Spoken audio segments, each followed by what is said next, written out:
World Cancer Day is important because we have to draw the attention of the world to a couple of very, very important factors.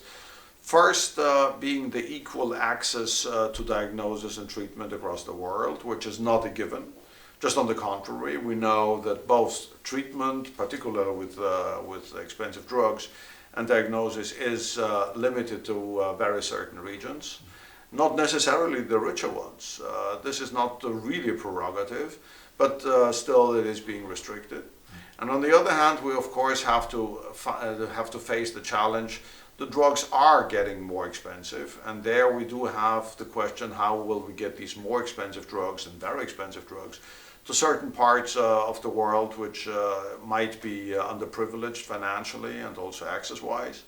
And the third aspect is to draw the world's attention to any kind of prevention, because of course prevention is the key to lower the cancer burden all over the world. So to talk about cancer and to lift this kind of curse and to just not talk about it is not enough. Just on the contrary, we have to talk about it, we have to address the issue, and we have to start creating and generating solutions.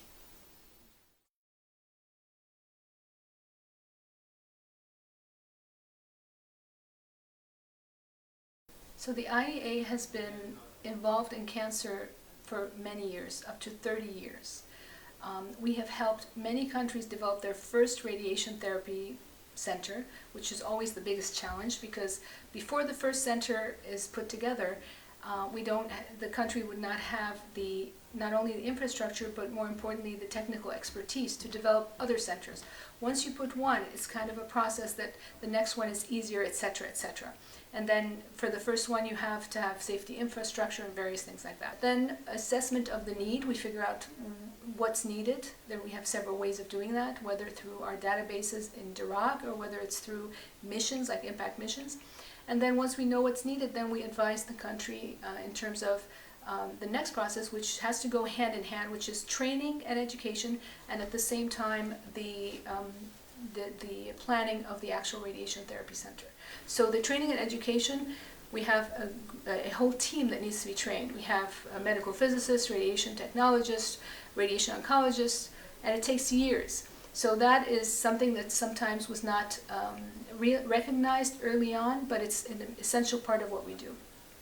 Then once the training, in terms of planning the facility, we have many guidelines of how to start and set up a radiation therapy facility from the beginning, And in addition to the radiation therapy, the diagnosis part, we have a lot of work with nuclear medicine and radiology-related facilities as well. So that kind of leads us into the treatment. So diagnosis, staging, treatment, all through. And we have prevention we have nutrition services as well. So the whole spectrum. So from beginning to end, we support our member states in the process. And the process includes from the very beginning to develop the laws that are required for use of radiation and safety and that kind of thing. And at the same time, suggestions on how to make sure that whatever is done in a safe manner. Dice, ando yo buscando una chica tranquila, tenga buenos sentimientos, que sea bien divina. Yo para encontrarla será ya muy difícil, mucha, pero cómo decidirme. Ando como abanico de un lado para el otro, mirando la charla que pasa en el alboroto. Y si te recuerdo, te aseguro yo me escondo, te aseguro mami me lleva pa'l mar.